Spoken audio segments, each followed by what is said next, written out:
All right, first thing we are going to do is we are going to fill in the top half of this using our drawing pencils. So the drawing pencils are over on the shelf with the alcohol markers and colored pencils. They are all in bags, and they should have all of them in there except for maybe a 6B or a 2H.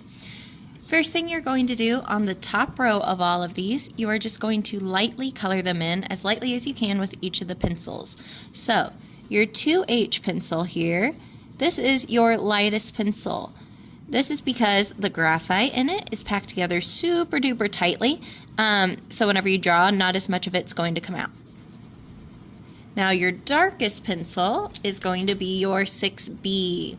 A lot of the 6Bs in the bag will either look different than the rest, or they'll be super duper teeny tiny. The reason for that is because unlike our 2H where the graphite was packed super tight together, in these our graphite is super duper loose, so it comes out a lot easier and we can get much darker colors than we did with the other one. So you're going to go through just really quickly and fill out all of these boxes. It doesn't have to look perfect as long as you are shading the top again as lightly as you possibly can and pressing down as hard as you can on the bottom half without actually breaking your pencil. There's that one. Next we have a 2B. Honestly, whenever that one's broken. I'm gonna skip that one. Whenever I am drawing, I really don't use all these pencils. I'll use a 2H and normally like a B and a 6B for sure. But that's normally just about all of them that I actually use. And that's just simply because you really don't actually need all these in between steps.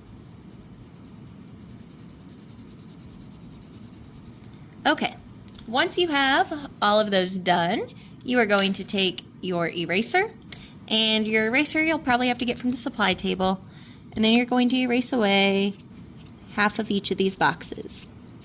Now, the reason I have you do this is so that way you can see how your pencils will react to being erased. So when we look at these, we'll notice that if you color light enough with your dark pencils, you can actually get them to erase pretty decently. However, if you're pressing down super hard with any of them, even your 2H, it's still not going to fully erase. So when you are drawing, you need to make sure that you're drawing as lightly as you can with your 2H pencil. That way you can erase your mistakes and they won't show up later. If you're pressing down really hard and you erase it and you don't really see it, if you go and color over it later, you'll probably have different little streaky lines through your artwork. So make sure you're pressing as lightly as you can. Now in this top box, we are going to draw a cube together. So when you start drawing your cube, again, you're going to want with your lightest pencil to start with. That is our 2H. So we're going to start with a 2H pencil, and we're just going to lightly draw a square. And I'm probably going to press down a little bit hard on mine so that way it actually shows up. I'm actually going to switch to a darker pencil so you can see what I'm doing. But you should be drawing so light that you can barely see your lines.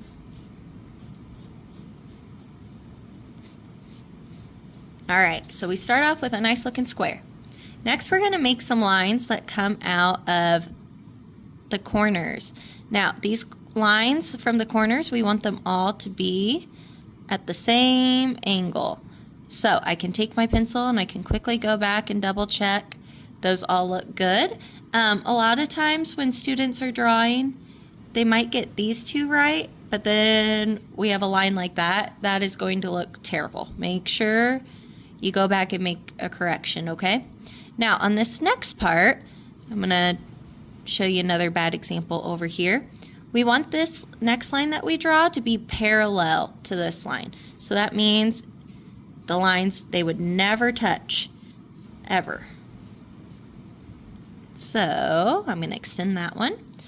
Over here though, sometimes people, they'll try to go to wherever they ended their line, and then it ends up looking like that, and again that just looks really bizarre. So if you need to, you can cut it off short and then bring it down, and then you can erase away the rest of it.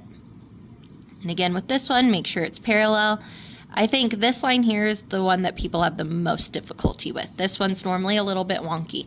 So again, if you just use your pencil, line it up with your first line, then come over here, and they're both nice and parallel. All right, so now we are going to pretend like our light source is coming from over this direction.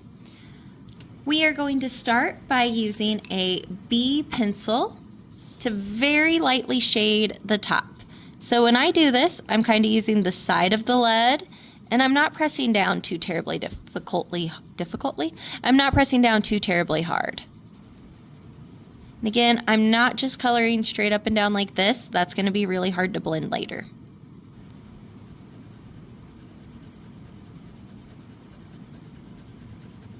All right, once you have that all done, we're going to use this bad boy. This is a tortillon.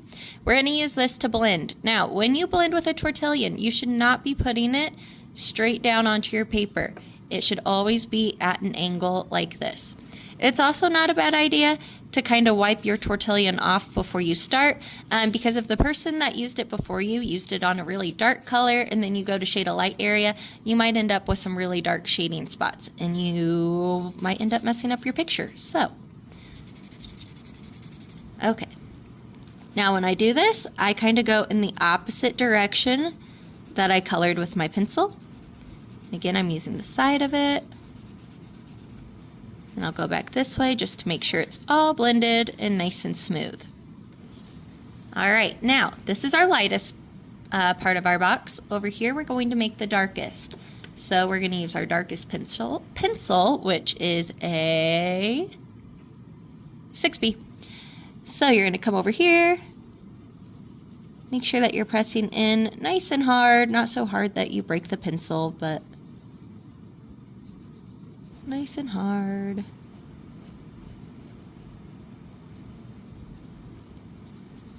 And once you have it all colored in, you can use your tortillon to shade it.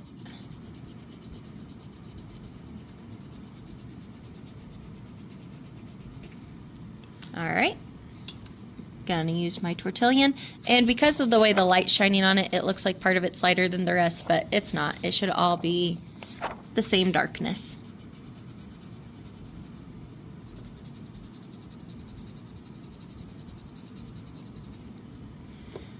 So this one was our lightest, this one's our darkest, this one is going to be a nice middle ground. So for this one, I'm going to go in with my 4B.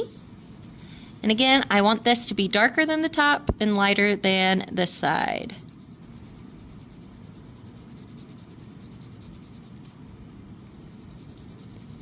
So you'll shade in the whole front box and use your tortillon to blend it all together so it looks nice and neat.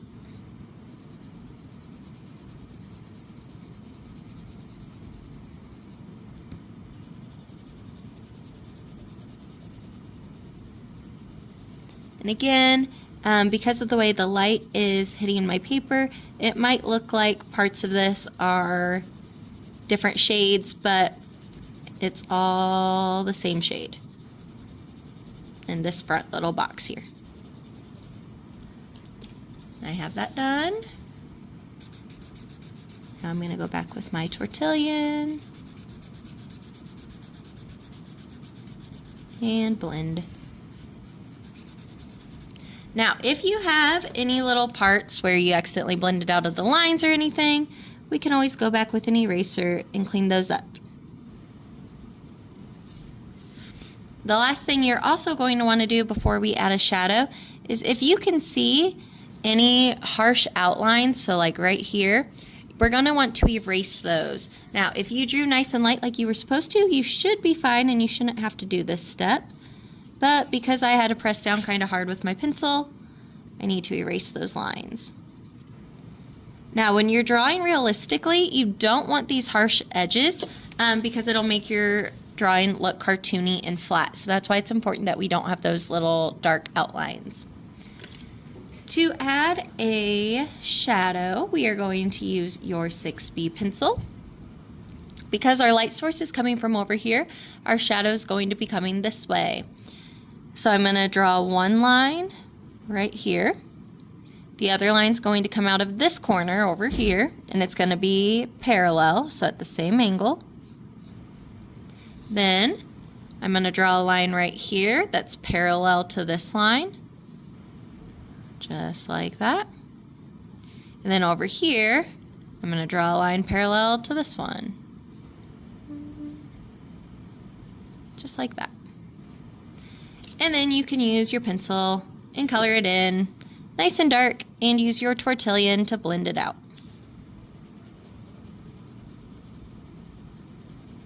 Alright, and then you'll finish coloring that one out.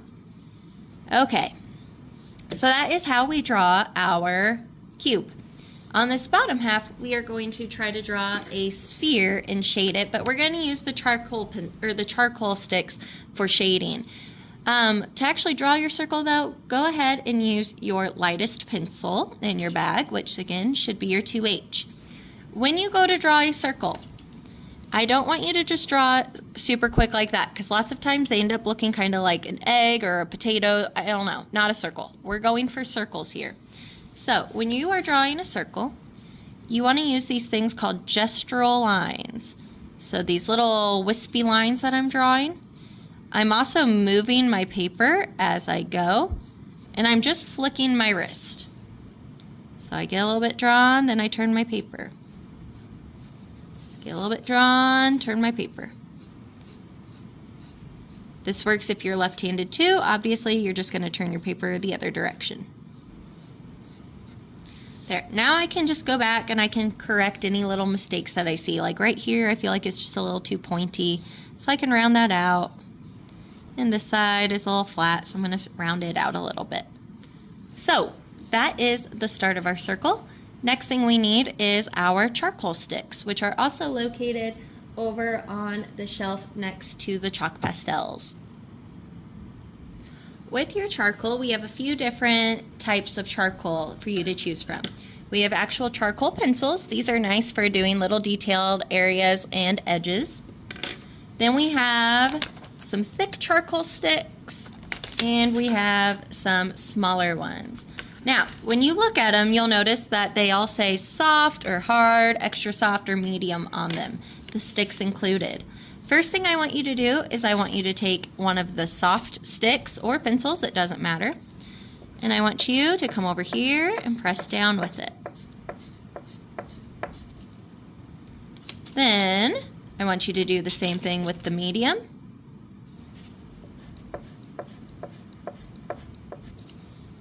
And then another one with the hard one. So I pressed down with the same strength on all three of these, but notice the soft one was going to be my darkest, the hard one was my lightest. It's just like with our pencils up here. The charcoal is packed a lot tighter together, so it's not going to come off as easily. Once you have those drawn, I'd like for you to grab a paper towel and just try to blend them out just a little bit to see how well they blend. So that one was my soft one. That one's my medium. And that one is my hard.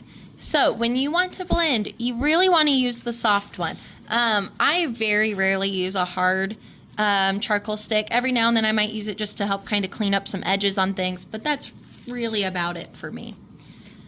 Alright, this time we're going to pretend like our light source is coming from over on this side. So the first thing I'm going to do is I am going to use this stick here, which is called a willow stick. And I'm just going to fill in my circle. Now, don't press down too hard on this. This is just a really, really light gray that you should be putting down. And the reason you do this first is because your willow stick, it kind of like seasons your paper. It makes it a lot easier to blend the charcoal on top of it. It also makes it a lot easier to erase any mistakes that you make. So once I have some of the willow stick down, again, I'm going to go back with a paper towel and blend it out. Try your best to stay in your lines. You can always erase mistakes afterwards, like I already went out of the line a little bit. But don't go crazy.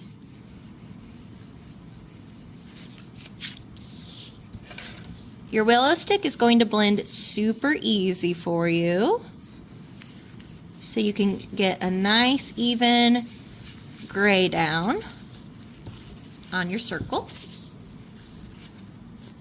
And again, if you want to erase some of your little mistakes, you can as you go. It should erase pretty easily. All right. Now, I'm going to start off using a charcoal pencil, and I'm going to press down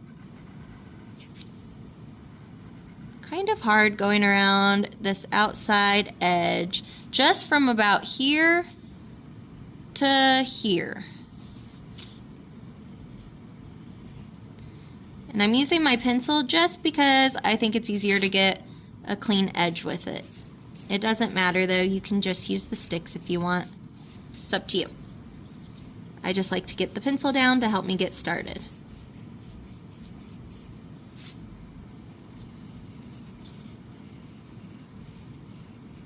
Okay, once I have that down, I am going to switch over to one of the soft sticks. And I'm going to put down a little bit more, and I'm pressing down decently hard, and I'm going in the shape of my circle.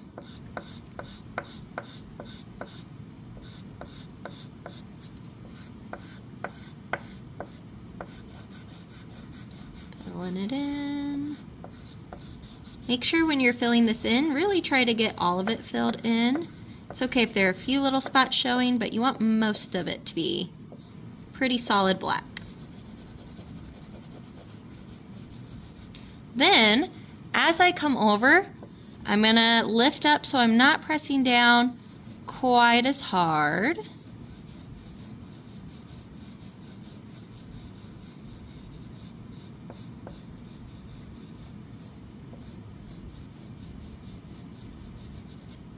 Then I'm going to switch to my paper towel and start blending. Now, when I blend, I'm going in the shape of the circle.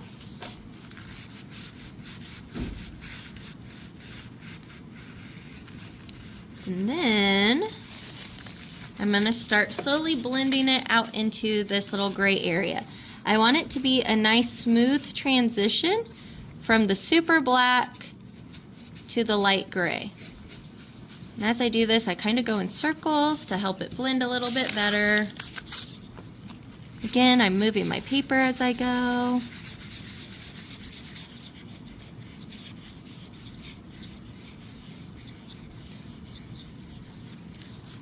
Now, right now when I look at this, I can still see a pretty distinct line between the dark and the light. So I'm just going to go back with the soft one again. And I'm making kind of gestural lines like I was showing you earlier. And I'm pressing down nice and soft, just so we can blend it out a little bit more.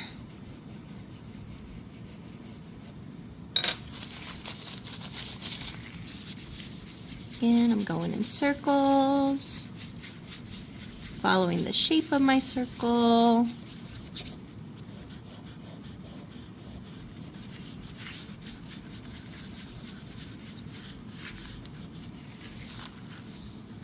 Now, for my highlight, I've been kind of leaving this part a little bit lighter than the rest, but I want to make sure that it's a little bit brighter still. So I'm going to use an eraser. For your charcoal, you're going to want to use a kneaded eraser. These are not toys. Don't just take them and stretch them out like this. The only time you stretch it is whenever the outside is super covered in black charcoal and it's not erasing anymore. So then you can stretch it and kind of clean it off. So now you have a nice new clean spot to use. And then you can erase away a small little circle here for a nice highlight.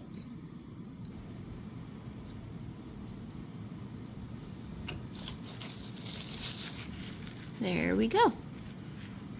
And just like before, we're going to use an eraser to clean up the outside. You can use a regular eraser, but like I said, the kneaded erasers, they're nice because you can kind of clean them off a lot easier than taking this and having to erase it away to get rid of all of the charcoal.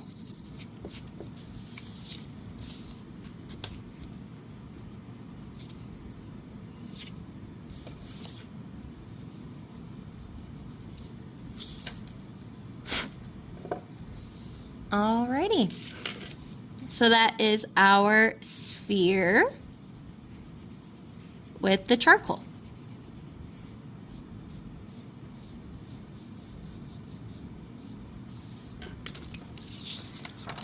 Up next, we are going to, actually, we'll do the apples last.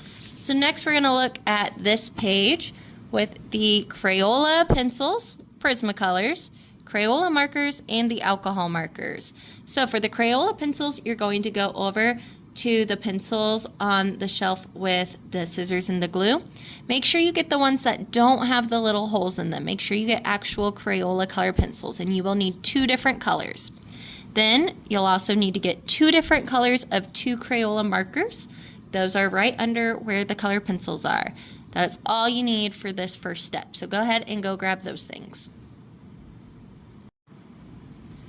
Once you have your color pencils, we can go ahead and start filling this one in. Again, make sure that you don't get the ones that have these little holes in them. These are praying color pencils. These are a decent alternative for if we don't have the really good Prismacolors that we're going to use later. But for this practice, I want you to use the Crayola ones so you can really see the difference between the cheaper color pencils and the really good high quality ones. So with one of the colors, first go ahead and fill in these boxes here. Color one in as lightly as you can. Do one a medium amount, and do one where it's nice and dark. Also, put a little bit of effort into this. Don't just like scribble it super terribly. I know I'm kind of going fast, but take your time. Make sure it looks kind of nice.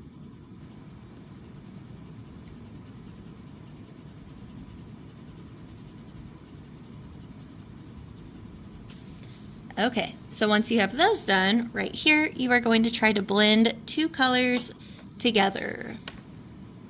And I'm not going to really walk you through how to do this quite yet. We'll talk about it more when we're actually using the good ones here in a second. So down here, just blend these 2 together so they meet in the middle. And you have a nice ombre from one color to the next.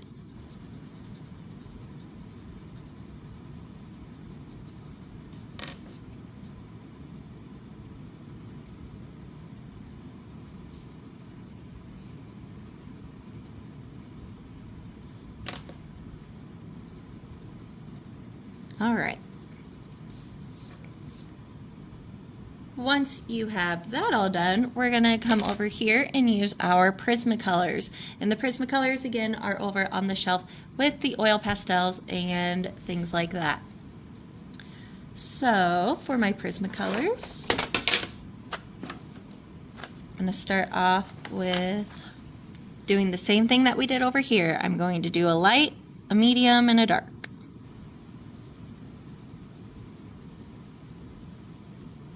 That one was actually probably a medium, but that's fine.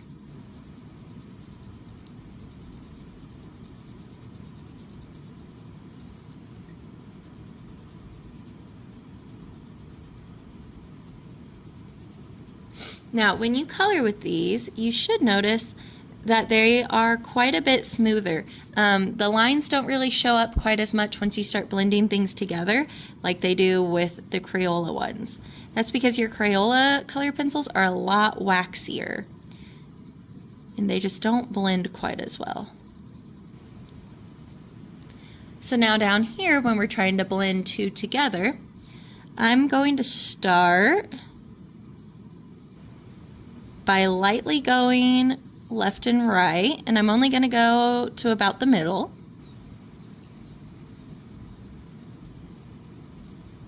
Then I'm going to switch to my second color. And again, I'm starting off not pressing down super hard, just going left to right.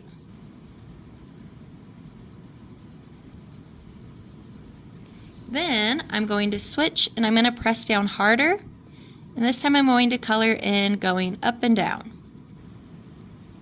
The reason I do this is because, again, it just helps your color pencil blend together a lot better and it won't look as splotchy afterwards.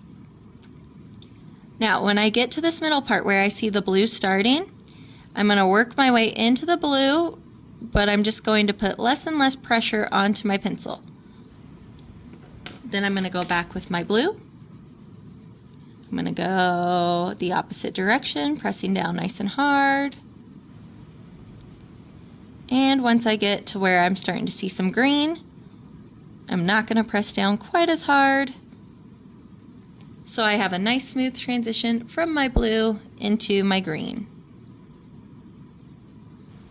All right, now down here, you're going to go with just one of the Prismacolors from light to dark, broken up into steps.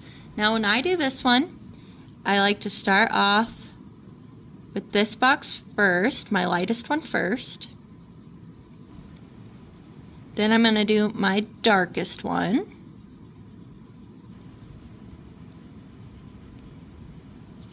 And then I'm going to do the middle one. The reason I do this is because a lot of times if you just start right here, by the time you get to the middle, you'll already be pretty dark, and then the second half of your grade scale is just going to look the same.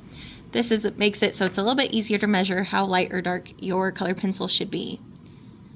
So for this one, I'm going to try to make a nice medium shade.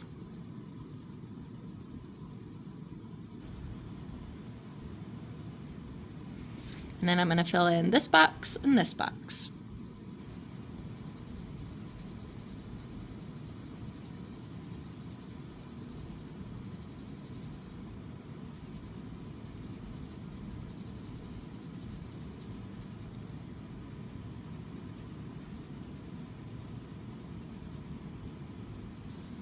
Alrighty, so again for this one I went 1, 2, 3, 4, 5 to fill it in.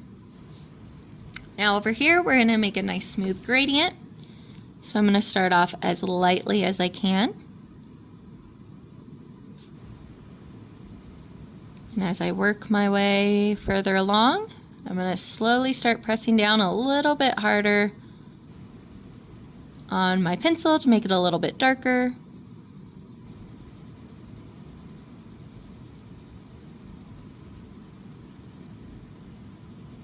By the end, I should have it as dark as it can be.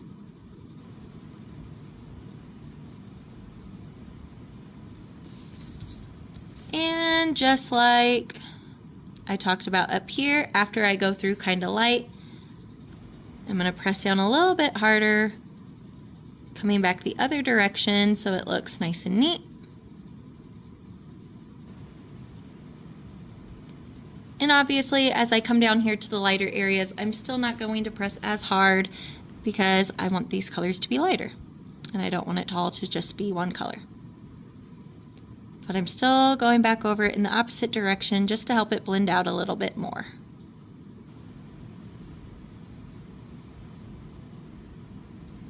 All right, that is it for the color pencils. Next, we're going to move on to the markers. So for the markers, we're going to start off, same thing we did up here. I'm going to use one color and I'm going to try to do a light, medium, and dark, and then I'm going to try to blend two together. So we have a light, a medium, and a dark.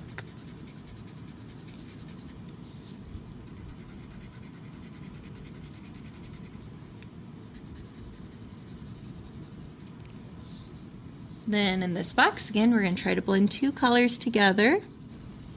And I'm not going to tell you how to do it, just like I did with the color pencils. I'll tell you in just a moment when we get to using the actual alcohol markers.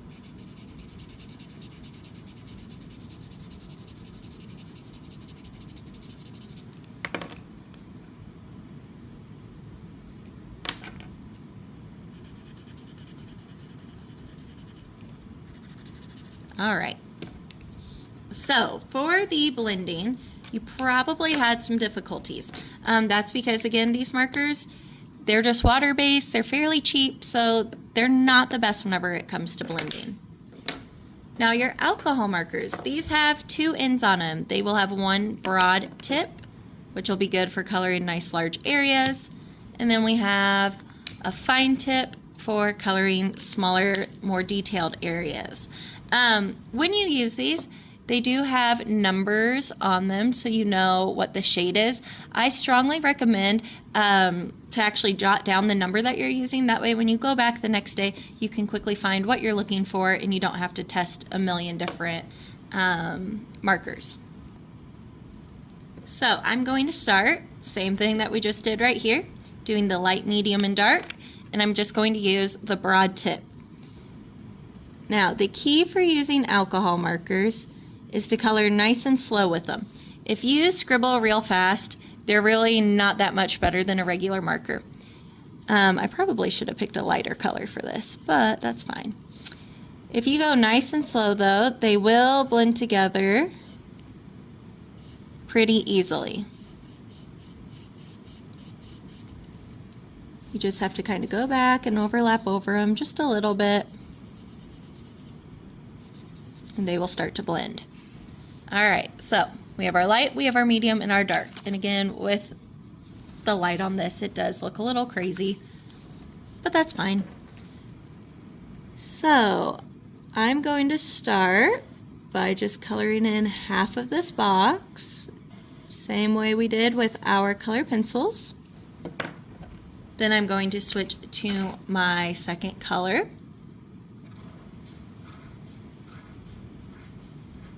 Filling it in nice and slow.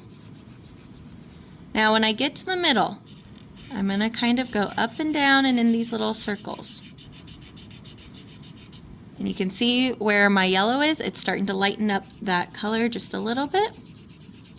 Some colors are going to blend a lot easier than others. I didn't realize this pink that I grabbed was like a super dark red, so it's probably not going to blend the best.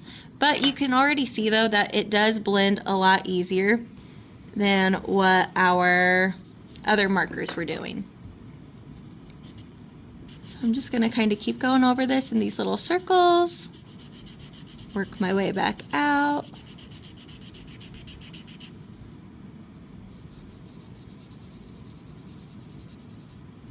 And you can start to get a pretty nice blend from one color to the next. Then you're going to fill out this bottom part same way that we did up here, using one of your markers, make it go from light to dark, and do the gradient. Again, I like to start there, so 1, 2, 3, 4, 5, and then do a nice gradient. Now for our apples, we are going to do 1 with chalk pastels and 2 with oil pastels. For your chalk pastels, I have 3 different options for you to choose from to use. This one, it's okay. The colors, they blend together really nice. The only thing I don't love is that as you blend, the colors kind of get really dull and they're not as bright, which sucks a little bit. These, they're all right. These are probably my least favorite of all 3 of the ones that we have. They're good in a pinch, but most of them, they're just not the best. These ones, these are probably overall my favorite. However, they are hit or miss. Some of them work amazing, other ones not so much. So you can pick out any one of these that you want to use, and they can be found over on the same shelf that we've been getting everything else from. Now, whenever I said some of these work great and some of them don't, let me show you what I'm talking about. So up here, this pink, it's beautiful. It's magnificent. It blends pretty. The color stays nice and vibrant. It's great. I love it. However, the reds. Okay, this is the best red I've ever had out of one of these packs, so that's embarrassing for me because that's actually working. Ah, there we go. Normally, when you try to use a red, it just kind of comes out like this, which isn't great. If you kind of peel away at it enough, you can kind of get rid of that outer coating. However, it still doesn't blend as nice as what I would like. So sometimes you might choose to use maybe the red out of this one, but then the rest out of this, whatever. I strongly suggest if you are choosing to use chalk pastels for a project, have a free draw paper to the side so you can test them out before you start doing your drawing. That way you can make sure it actually is going to look good. So the first thing we're going to do is we are going to take a red and fill in this apple. Let me see if this will, yeah, see? Nothing's coming off of that. So first thing I'm going to do is I'm going to take a red. I'm going to put it on its side and just quickly shade in my apple. And I'm going to press down kind of hard because I want my pigment to stick to my paper. Now, when you get all these little pieces or little powdery chalk bits coming up, it is very important that you don't just blow this onto the floor. You need to pick up your paper and go to a trash can and blow it out into there, so that way we are not tracking chalk pastel through the entire school and making the custodian hate me. Thanks. All right, so I got it nice and filled in.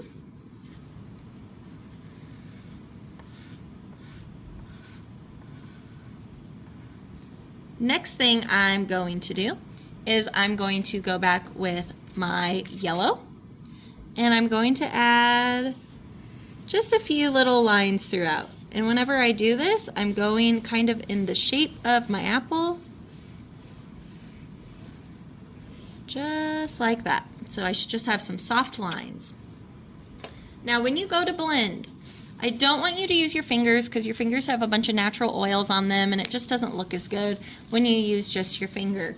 So grab a paper towel, not a Kleenex. Do not use Kleenexes. We will go through them so fast. Get a paper towel, and then you're going to blend. And you're going to blend going again in the shape of your apple. And as I'm blending, you can probably tell I'm losing some of that bright red color that I had from my pastel, but it's okay. All right, so we should be left with something like this. The yellow should just barely be noticeable. Honestly, on the camera, you're really not even seeing it like at all. It should be barely noticeable. So if you look at this and you see very clear lines of yellow, go back over it with the red one more time. All right, next thing we're gonna do is we're going to add a shadow. Now for your shadow, you just need a teeny tiny bit of black. A little bit goes a long way. Oops, I say that all the time, yet there's still just always some demon apples in every class. So what you're gonna do is we're just going to take one little string of black here on the edge. I'm gonna do one right here. And honestly, that was more than enough. I'm gonna go back with my paper towel and I'm gonna blend it out. I'm doing this by going in the shape of the curve of the apple.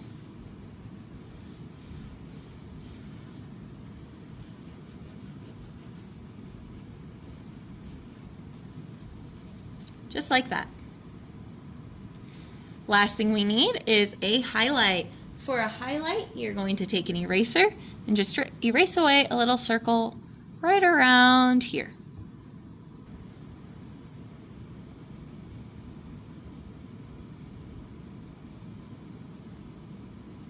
Just like that. All right, and that is it for our chalk pastel apple. So you can put up your pastels and then go get some oil pastels. For the oil, you're going to get a light green, a dark green, a white, and a black. Now when you get these colors, make sure that you get them out of the red oil pastel box. Those are the older ones. I want to keep the newer ones stay looking nice and fresh. Because if you look in that old red box, you'll see that the red and the yellows and the blacks and the whites are all teeny tiny. That's because we use them on these practices every year. So I'm switching the colors, but I still want them from that old bin. That way we have nice new pastels for people that need them for projects. All right, so we are going to start by taking this light green and coloring in our entire apple with it really quick. Now, when I do this, I'm going again in the shape of my apple. It's okay if there are a few white spots right now. It will not be the end of the world.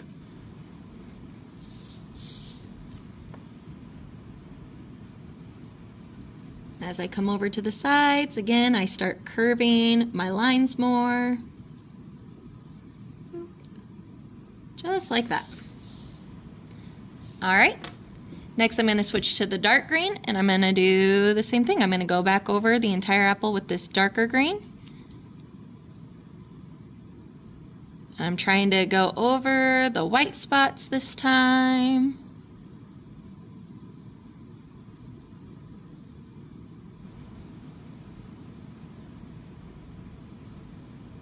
While I'm going over the white spots, there are a few areas where I'm just going right over the light green too.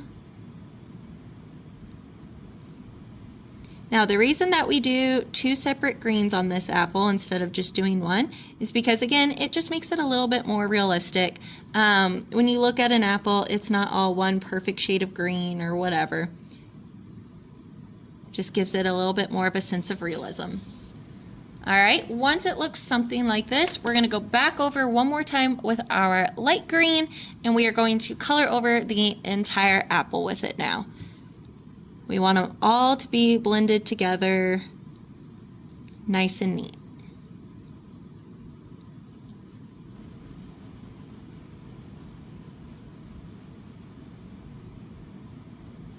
So when you're done with this light green, there should be no more white spaces. Should all be blended together. But again, make sure that you're going in the shape of your apple.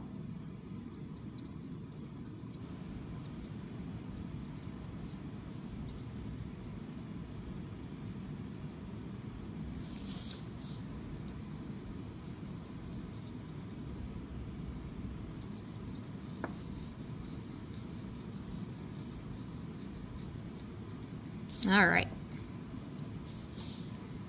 There we go. Now I'm going to take black to start making a shadow. Again, a little bit of black goes a long way. So I am just coming over here, drawing a line right along the edge.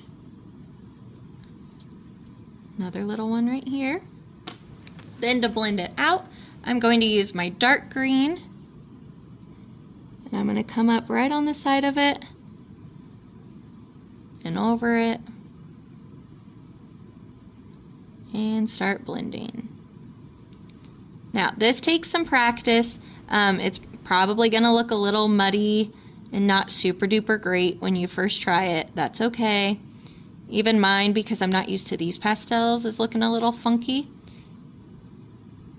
Because sometimes if you use too much pastel, it will start to smear kind of weird, which is what's happening right there. It looks a lot worse in the video. My bad. But that gives you the idea of how to go about adding your shadows. All right. And then for your highlight, you'll go back with your white and add a nice little highlight right up here. Beautiful.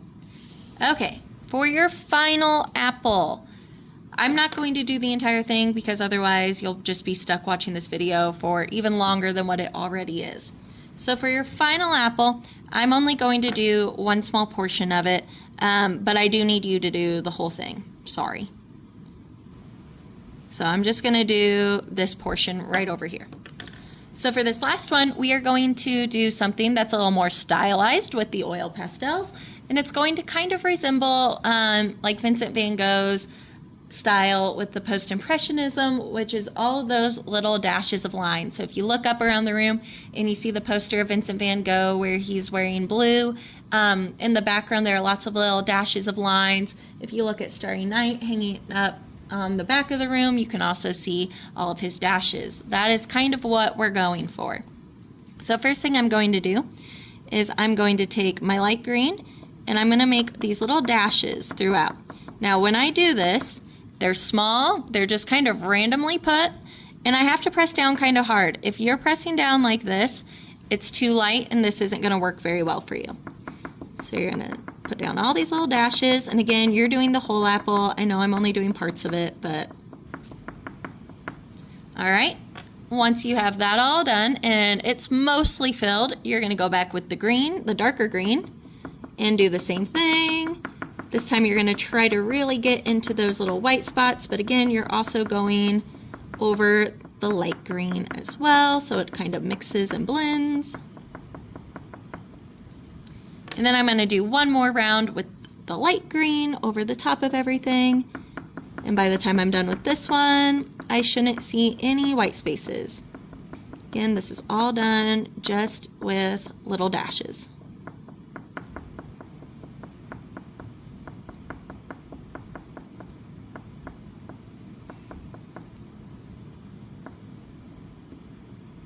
Just like that. And again, you need to do the whole apple, okay? Once you have that done, to do your shadow, we're going to do little dashes of black over here on the side. And then I'm going to go back with dashes of green.